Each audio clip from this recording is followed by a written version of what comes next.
In the game, Magnus Carlsen does open 1d4 and Arjun Erigaisi knight to f6, the Indian defense on the board for the Indian Super Grandmaster. Now c4 and e6. And now here in this position, instead of going knight to c3, allowing the Nimzo Indian, Magnus does go knight to f3, and Arjun Erigaisi in return does go d5, expanding in the center, and we have the Queen's Gambit decline on the board. Now in this position, the main lines for white are going to be knight to c3. That would be the 3 knights variation of the QGD, and also for g3, the Canada opening. Magnus Carlsen is a big fan of that line.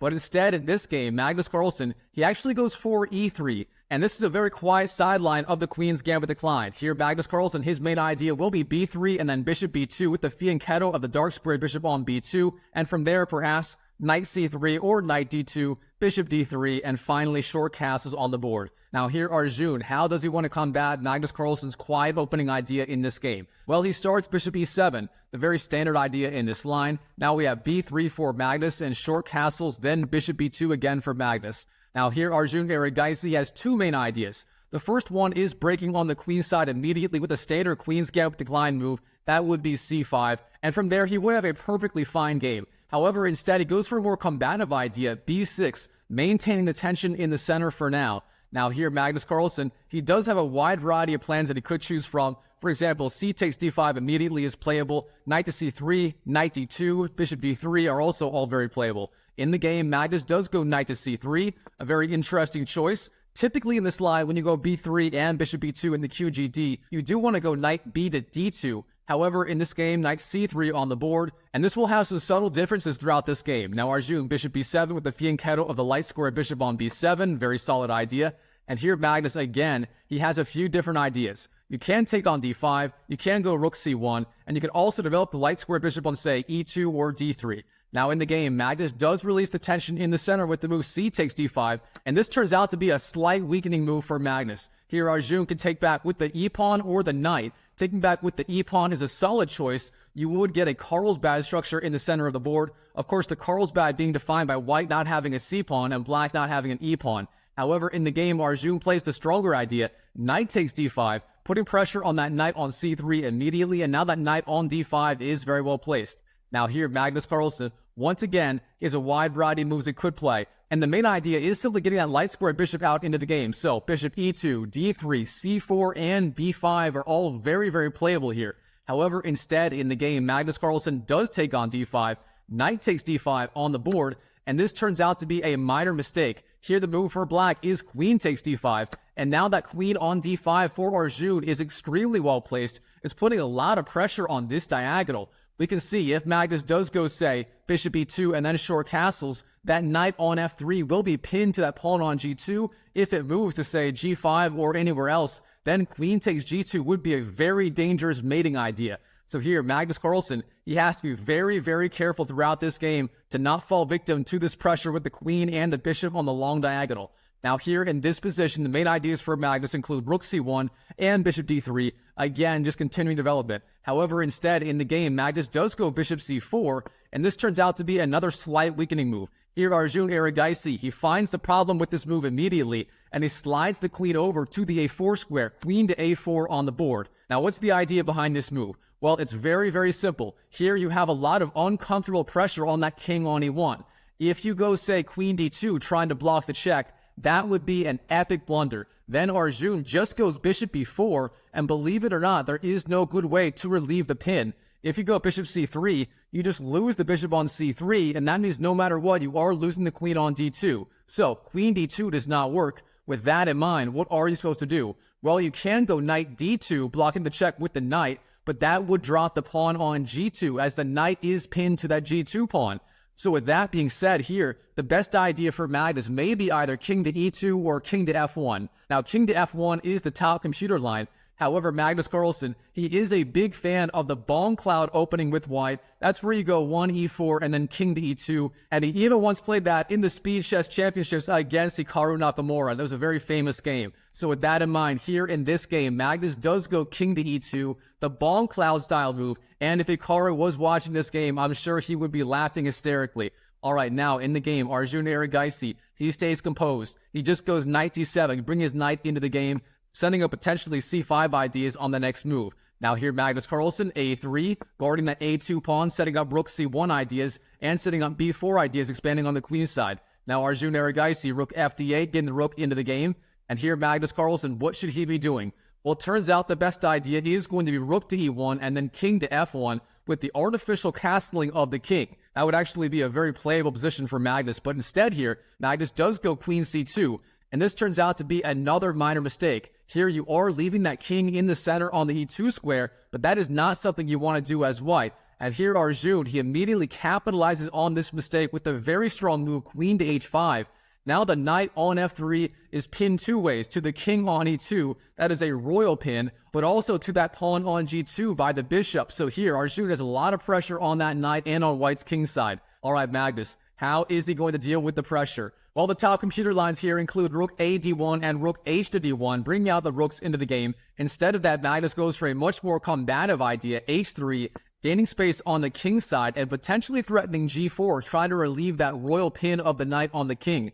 So a very combative idea by Magnus Carlsen. Not necessarily the strongest, but a decent idea in a blitz game where you do need to fight for the initiative at all costs.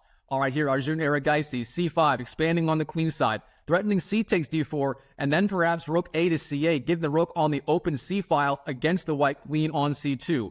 Now Magnus Carlsen, he does continue his plan, g4, expanding on the king side, hitting back that queen on h5, and where is the queen going to go? Well, you have two main squares to choose from, g6 and h6. If you go queen g6, that would be a very weak idea. Then queen takes g6, trades off the queens, and Magnus Carlsen will have a very playable game. His king on e2, being stuck in the center, won't be a liability anymore. The king will actually be very well placed there, and he may even be fighting for an advantage. So instead, Arjun Erigaisi plays the more aggressive idea, queen to h6, keeping the queens on the board for now, and he will have attacking chances against the white king, which is still stuck in the center of the board. Now Magnus Carlsen, rook a d1, bringing the rook into the game, and here Arjun Erigaisi, he opens up the c file, c takes d4, then bishop takes, and now in this position, that pawn on the a3 square does hang, so Arjun just slides in with the bishop, takes the pawn, bishop takes a3 on the board, and now, in addition to the attack, Arjun Erigaisi is up material. He has the extra a-pawn on the a-file, and that is going to be a huge asset, especially as the game progresses into an endgame. I mean, for example, you can imagine in a king and pawn endgame, that would be completely won for Arjun. He would just push those pawns down the board, create a pass pawn, deflect the king, and then gobble up all the pawns on the king side over here. So Arjun will have the advantage in the endgame, in addition to his middle game advantage here so far. Now, Magnus Carlsen, he understands this. He knows he has to make something happen. He has to make it happen fast. So with that in mind here, he expands on the king side with a very creative idea, h4, threatening g5, and then maybe even h5 and g6. And if Magnus can get those moves in, he might even have an attack against the black king on g8. He could slide his rook over to the g1 square, and that would be very dangerous for Arjun. So Magnus trying to make something out of this game. All right, Arjun Erigaisi, what should he be doing here? Well, he has a few different good ideas in this position. For example, first of all, bishop to e7 would be a very good move. The bishop is slightly misplaced on a3. It did win the pawn on a3. That was a good idea, but now it is misplaced on a3. Therefore, bishop e7, getting the bishop back closer to the defense of the king side would be a good move. Beyond that, you can also go knight to f6, shockingly. Then g5 is not a threat, as you can go queen to h5, threatening queen takes f3 or bishop takes f3, and therefore there is no time for g takes f6 winning the knight. So, knight to f6 also playable. Instead, in the game, Arjun Erigaisi does go rook a to c8, putting the rook opposite the white queen on the c2 square, and now that bishop is pinned. Therefore, Arjun is threatening the idea of b5, winning the bishop on the spot. So with that in mind, Magnus Carlsen here, he has to find a response to get the queen to safety. And there are two good moves here, queen to b1 and queen to a2. Now, the computer does like queen to b1 slightly more, perhaps keeping the queen on this diagonal where it is hitting the black king side. Instead, queen to a2 on the board, hits the bishop on a3, and now the bishop does have to retreat.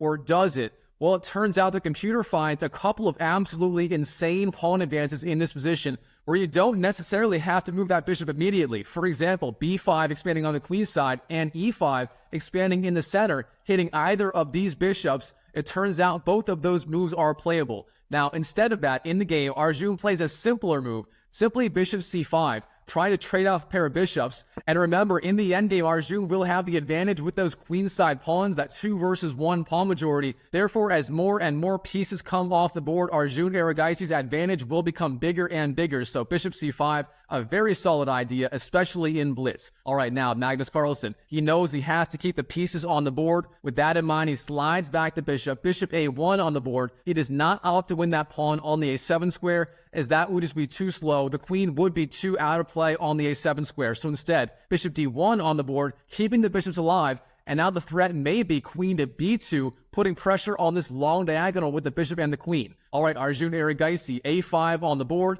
defends the pawn on the a file. There are no queen takes a7 threats anymore, so that is a very solid idea by Arjun. But now Magnus, he is not done attacking on the king side. Here in this position, he doesn't go g5. The problem with g5, once again, is black would go queen to h5, and suddenly the queen and the bishop would be putting an enormous amount of pressure on that knight on the f3 square. So with that in mind here, Magnus Carlsen, he does not allow queen to h5, blockading the pawn. Instead, he goes h5, expanding on the king side, and now the threat is g5. And believe it or not, that move would trap the queen on the spot. The queen would literally have nowhere to go along the 6th rank. So Arjun Erigaisi, here in this position, he has to find a way to stop the g5 idea. And he does that with the move bishop e7. Very solid idea. Now the bishop and the queen control the g5 square. Therefore, g5 is not a possibility. That would lose the pawn on the spot. All right, Magnus Carlsen now in this position, queen to a4 on the board, putting pressure with the queen on this diagonal.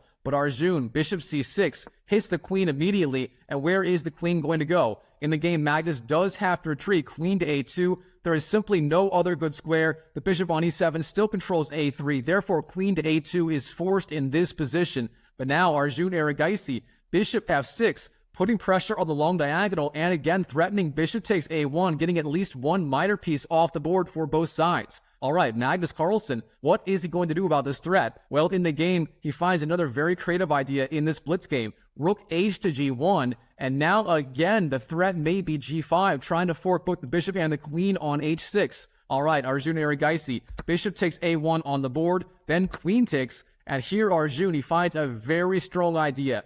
b5, expanding on the queen side, driving back that bishop on c4 from the very good c4 outpost. Now, bishop d3 is forced. There's no other good square for the bishop. Literally everything is being covered. And now Arjun Erigaisi, in this position, he is in complete control. Magnus Carlsen is on the back foot. However, if he wants to press his advantage, he has to find the right follow-up. Now, in this position, there are a wide variety of plans you could choose from. For example, a4, expanding on the queen side is good. You would get the pass pawn on the a file. Beyond that, knight c5, putting pressure on that bishop on d3 is also very good. Instead of those here, Arjun goes for a very creative idea. Bishop takes f3, giving up the bishop for the knight, but drawing out the king to the f3 square. Now, king takes f3 is forced, and now Arjun Erigaisi, queen g5 on the board, blockading that g4 pawn. G5 is no longer a possibility. And here, Magnus Carlsen, again, his king is stuck on f3. That does not make a good impression. Knight to e5 check may be coming next as the queen does control the e5 square. So Magnus Carlsen,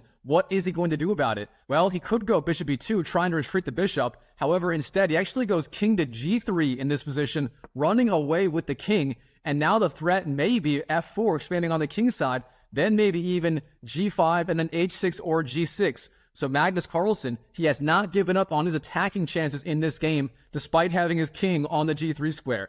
All right, Arjun Erigaisi, knight to f6, bring the knight over to the defense of the king side and activating the rook on the d8 square against the white rook on d1. Now, king to h3 for Magnus, continuing the idea. Of course, that g4 pawn was being threatened by the knight. Now the king and the rook do defend the pawn. Therefore, knight takes g4 is no longer a possibility in this position. All right, Arjun Erigaisi, here in this position, he finally makes a slight inaccuracy, and I mean just a slight inaccuracy. Here, the best idea, according to the engine, is going to be b4, expanding on the queen side, and then that a5 pawn will be defended by the queen all the way over on the g5 square. Instead here, Arjun, he plays a waiting move. He simply goes h6, and my best guess here is he was in time pressure, and he simply needed to make a waiting move to pass the ball into white's court. But now, Magnus Carlsen, he does have the opportunity to win that pawn on the a5 square. Queen takes a5 would be a decent move, and if he gets that in, he would equalize the material balance, and he would have the bishop versus the knight, and he would have decent fighting chances in the game.